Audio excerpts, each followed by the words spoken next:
Education hub के video lecture में स्वागत है स्टूडेंट्स आपका।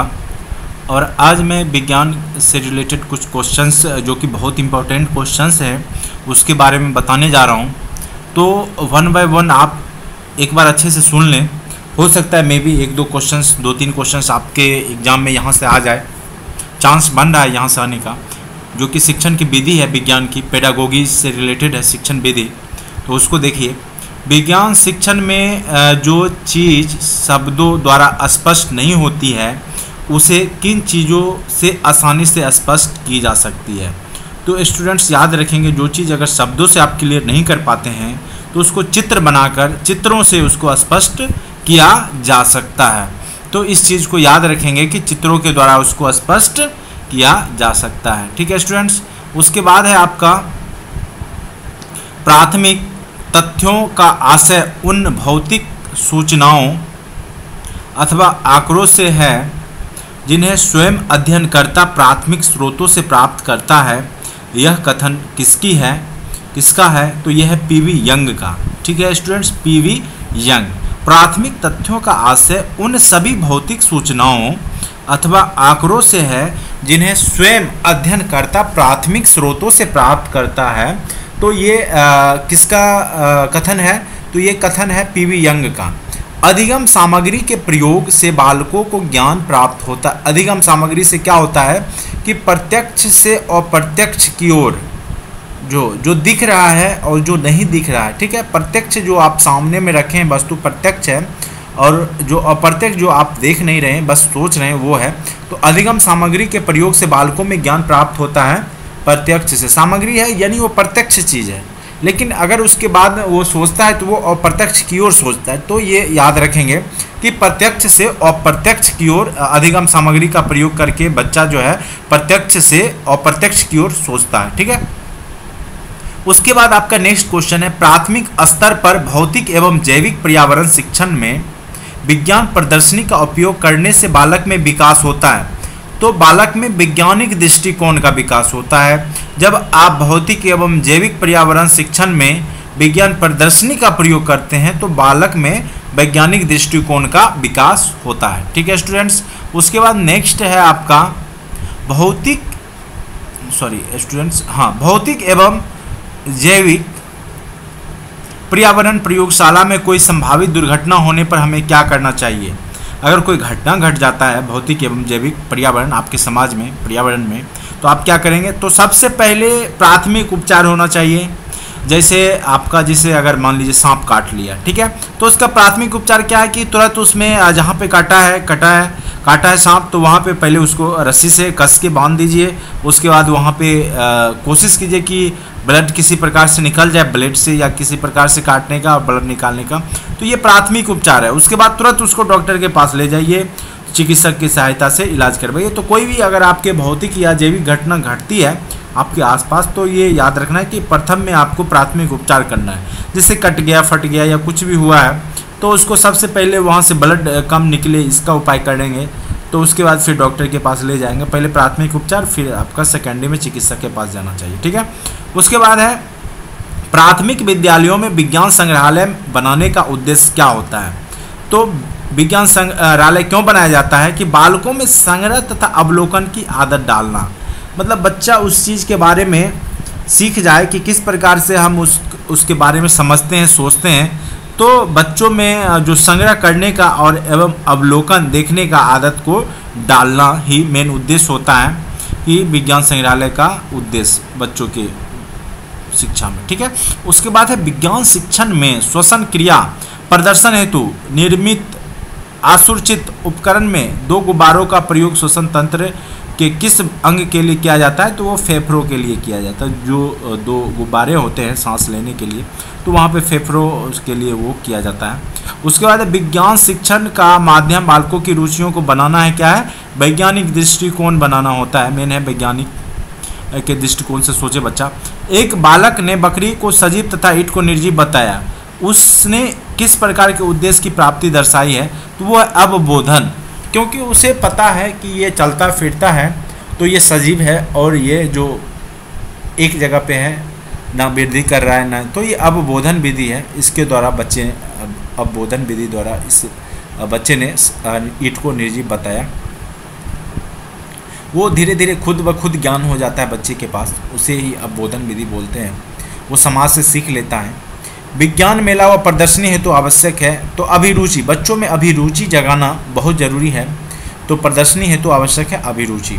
वैज्ञानिक सामग्री के प्रशिक्षण के परीक्षण में बालक में जिस उद्देश्य का विकास हुआ है वो है कौशल, कार्य कौशल, कौशलता होनी चाहिए। कोई भी प्रशिक्षण देना मतलब किसी काम को वो कौशल पूर्ण तरीक़ा से कर सके, कोई भी प्रयोग है उसको अच्छे से कर सके, तो वो कौशल का विकास करना ही उसका मेन उद्देश्य होता है। बच्चों को विज्ञान का शिक्षण किन रूपों में दिया जाना चाहिए, तो सैद्धांतिक एवं प्रयोगात्मक। सिद्धांत तो होना ही चाहिए विज्ञान के शिक्षण के लिए, तथा साथ में आप प्रयोगशाला विधि का जरूर उपयोग करें, प्रयोग करके उसको जरूर दिखाएं। तो इससे क्या होगा, बच्चे में जो है वैज्ञानिक दृष्टिकोण का विकास होता है।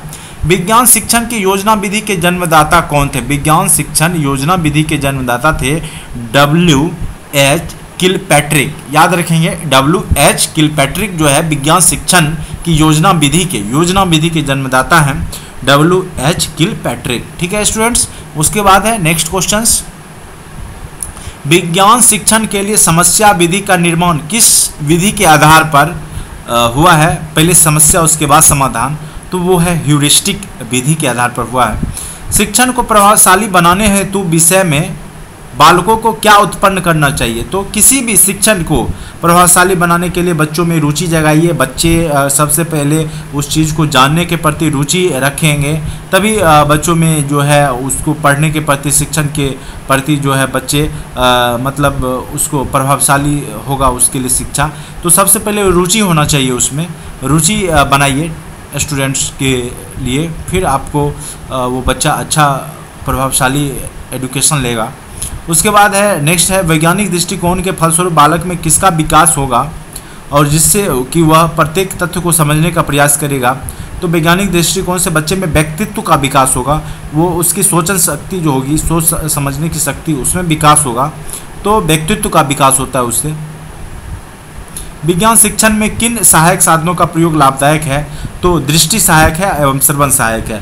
सुनना और देखना दोनों सहायक है विज्ञान के शिक्षण विधि में। मनोवैज्ञानिक के अनुसार प्रारंभिक स्तर में शिक्षा क्रम किस पर आधारित होना चाहिए? तो इकाई आधारित होना चाहिए। मनोवैज्ञानिक के अनुसार प्रारंभिक स्तर का जो शिक्षा होना चाहिए वो इकाई पे आपका आधारित होना चाहिए। विज्ञान केवल एक विषय नहीं बल्कि एक प्रणाली है। तो ये क्या है? तो प्रणाली है क्या चीज़ का? तो समस्याओं को हल करने की एक प्रणाली है। ठीक है स्टूडेंट्स, तो विज्ञान एक जो है प्रणाली है, तो समस्याओं को हल करने की। उसके बाद है विज्ञान शिक्षण में योजना विधि का आधार है, तो ये है आपका प्रयोजनवाद। विज्ञान शिक्षण में योजना विधि का आधार क्या है? प्रयोजनवाद। व्याख्यान, जो व्याख्या करना होता है प्रणाली, विज्ञान शिक्षण के लिए तब तक उपयोग नहीं हो सकती जब तक कि उसमें स्थान न दिया जाए। तो किसका? प्रयोग का। जब तक आप प्रयोग नहीं करते हैं तो व्याख्या जो है सिद्ध नहीं होगा विज्ञान की शिक्षा के लिए। प्राथमिक स्तर के बालक इस अवस्था में होते हैं कि उसे जैसे चाहो उन्हें ढाल लो। इसके लिए अध्यापक को क्या करना चाहिए? तो बालकों में अच्छी आदत डालना एवं उनके चरित्र का निर्माण करना चाहिए। बच्चों के अच्छी आदत ही उनके जो भी डेवलपमेंट होगा, उनका मानसिक शारीरिक जो भी है आपके डेवलपमेंट से रिलेटेड, तो अच्छी आदत से बच्चे में अनुशासन होगा। अनुशासन जब होगा तो बच्चे मतलब पढ़ाई के प्रति रुचि जगाएंगे। तो बहुत सारी बातें हैं यहाँ पे। तो बालकों में अच्छी आदत डालना और उनके चरित्र का निर्माण करना, जो प्राथमिक स्तर के शिक्षक में ये गुण होना चाहिए।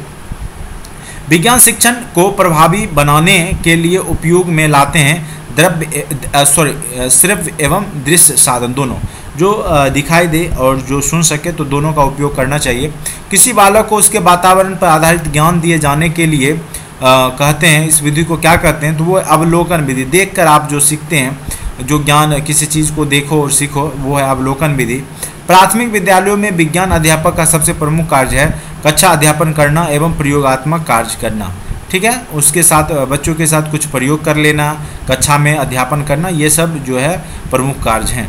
वैज्ञानिक समस्या के संभावित हल को कहते हैं नियम। जो वैज्ञानिक समस्या के संभावित हल को क्या कहते हैं?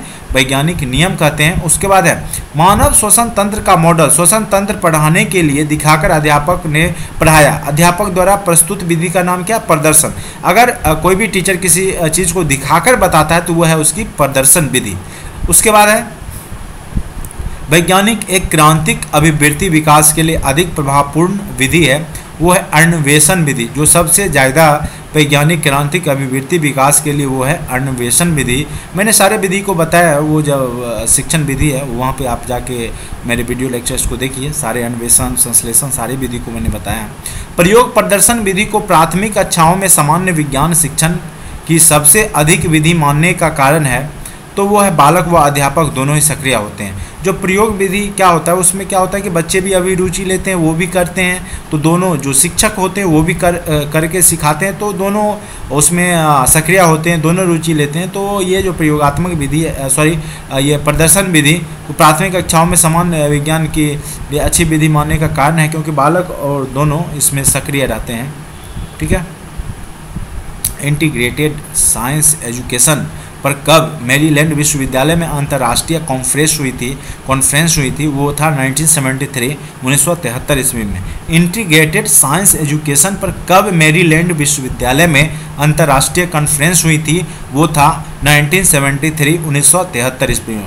विज्ञान अध्यापक को कक्षा में अधिगम सामग्री का उपयोग करते समय जिस महत्वपूर्ण बात को ध्यान में रखना चाहिए वह है सामग्री वास्तविक वस्तु से मिलती जुलती हो। जो मतलब आप चीज़ दिखा रहे हैं, मतलब जो चीज़ आप समझाना चाह रहे हैं, तो उससे मिलती जुलती होनी चाहिए। ठीक है। ये नहीं कि बिल्कुल भिन्न होना चाहिए, बिल्कुल सामग्री वास्तविक वस्तु से मिलती जुलती हो।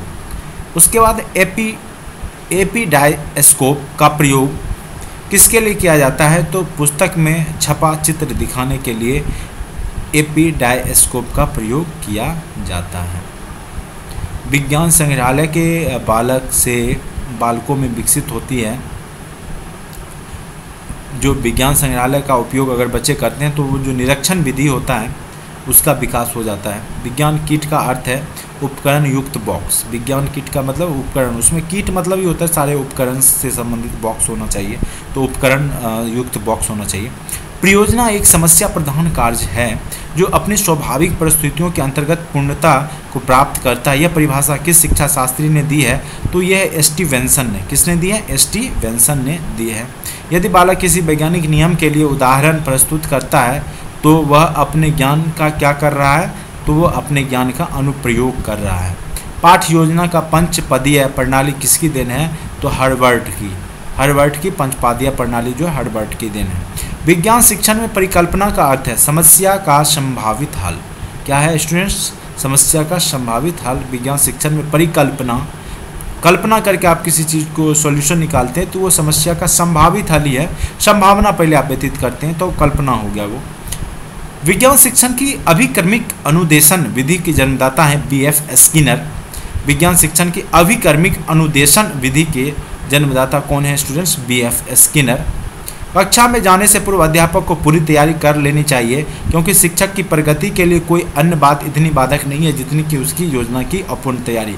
अगर आप टीचर हैं, अगर आप योजना के साथ जाते हैं कि आज मुझे क्या पढ़ाना है, कितना चीज़ पढ़ाना है, पढ़ के जाते हैं, तो वह आप अच्छा एक कुशल शिक्षक होंगे और आप अच्छे से उस चीज़ को समझा पाएंगे। अगर ऐसा नहीं करते हैं तो आप वो कुशलता के साथ आप नहीं पढ़ा पाइएगा।